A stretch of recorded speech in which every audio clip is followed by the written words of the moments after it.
Good morning students. बेटा आज हम कक्षा छठी विषय हिंदी और उप विषय है हमारा कहानी नंबर 3। तो कहानी का नाम है घमंडी मुर्गा। ठीक है, तो घमंडी मुर्गा ये कहानी नंबर 3 है, 2 हमारी पहले हो चुकी हैं। तो बेटा जैसे तगड़े जवान मुर्गे एक फार्म हाउस में रहते थे। तो जवान मुर्गे थे, बहुत ही तगड़े, सेहत के अच्छे थे। वो वहाँ पर रहते थे फार्म हाउस में, मतलब कि खेत में या फिर उनका जो हाउस होता है वहाँ पर रहते थे। दोनों ही यह चाहते थे कि फार्म हाउस पर उनका दबदबा बना रहे। दोनों एक दूसरे से जलते थे और दोनों चाहते थे कि यहाँ पर हमारा ही दबदबा रहे।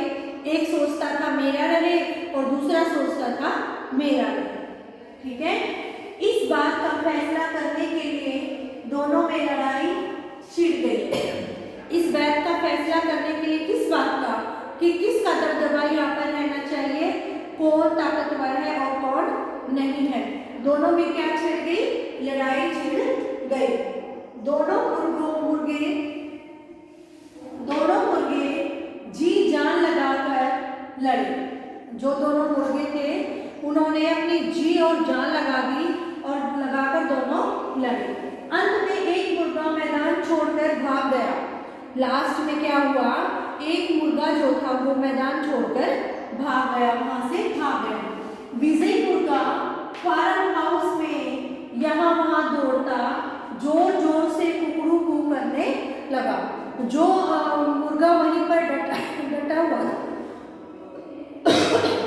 उसने क्या किया, जोर जोर से, मुर्गा कैसे आवाज निकालता है, कुकड़ू कू की आवाज निकालता है, वह जोर जोर से कुकड़ू कू की आवाज निकालने लग गया।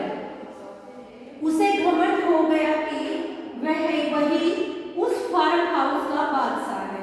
जब वह एक मैदान छोड़कर भाग गया, जो दूसरा मुर्गा वहां पर डटा हुआ था उसको यह विश्वास हो गया कि मैं ही इस हाउस पर अपना दबदबा बना सकता हूँ और मैं ही क्या हूँ, यहाँ का बादशाह हूँ। वो अपने आप पर इतना घमंड करने लगा।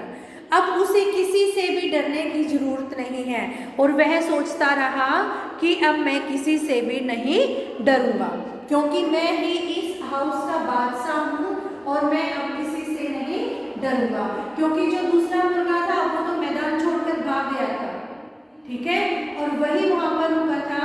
तो उसने सोचा कि जो कुछ भी है सब चीजों पर तेरा हक है और तू ही यहाँ का बादशाह है, और अब उसे किसी से भी डरने की जरूरत नहीं है। वो अपने मन में सोच रहा था कि अब मैं बादशाह हूँ, अब मैं राजा बन गया हूँ और अब मुझे किसी से डरने की जरूरत नहीं है। आगे देखते हैं।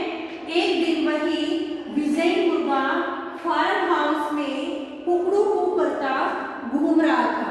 एक दिन क्या हुआ, वही मुर्गा जो विजयी हुआ था कुकड़ू कू करता हुआ फार्म हाउस पर घूम रहा था। उसकी आवाज से, उसकी जो कुकड़ू कू की आवाज से, वो आवाज सुनकर वहां से गुजर रही एक चील का ध्यान उसकी ओर गया। वहां से एक चील गुजर रही थी और उसका ध्यान उस मुर्गे की ओर चला गया। कौन से मुर्गे की ओर, जो जोर जोर से चिल्लाकर कुकड़ू कू की आवाज निकाल रहा था, उसकी ओर उसका ध्यान चला गया। चील तेजी से उस मुर्गे पर झपटी। चील तेजी से उस मुर्गे पर झपटी और उसे अपने पंजों में दबाकर अपने ठिकाने की ओर उड़ चली। क्या हुआ, जो चील थी, जो मुर्गे की आवाज सुनकर वहां पर आई थी, तो उसने क्या किया, एकदम से मुर्गे को अपनी ओर झपटा और अपने मुंह में दबा लिया और वहां से चली गई। कहाँ चली गई, जहां पर वो रहती थी, जहां पर उसका ठिकाना था। इसलिए कहा गया है कि घमंडी प्राणी को दंडित करने के लिए प्रकृति के पास अनेक उपाय हैं।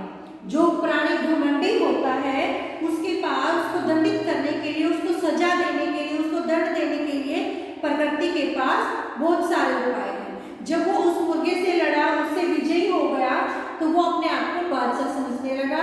फिर उसका घमंड तोड़ने के लिए कौन आया? एक चील आई, वो अपने पंजों में उसको उठाकर ले गई। शिक्षा हमें अपनी सफलता या ताकत पर घमंड नहीं करना चाहिए। हमारी जो सफलता है और जो हमारी ताकत है उसके ऊपर हमें घमंड नहीं करना चाहिए। हमें दूसरों को तुच्छ नहीं समझना चाहिए और अपने आप को ये ना समझे कि मैं ही बादशाह हूँ, मैं ही ये सब कुछ कर सकता हूँ और कोई ये नहीं कर सकता है। तो बेटा ये घमंडी मुर्गा, ये दो मुर्गों की कहानी है जो एक फार्म हाउस पे रहते थे।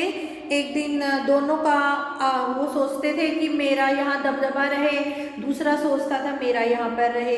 तो वो दोनों आपस में यही बातें करते रहे, करते करते उन दोनों में लड़ाई हो गई। एक मुर्गा मैदान छोड़कर भाग गया, एक वहीं रहा। जो वहाँ पर रहा था उसे घमंड हो गया और वो जोर जोर से कुकड़ू करने लग गया। जो विजयी मुर्गा था उसकी आवाज़ सुनकर एक चील वहाँ पर आई, उसकी ओर झपटी और उसको उठाकर अपने पंजों में ले गई। तो क्या हुआ? घमंडी प्राणी को दंडित करने के लिए प्रकृति के पास अनेक उपाय हैं। शिक्षा हमें अपनी सफलता या ताकत पर घमंड नहीं करना चाहिए। ठीक है? Okay students, thank you, have a nice day.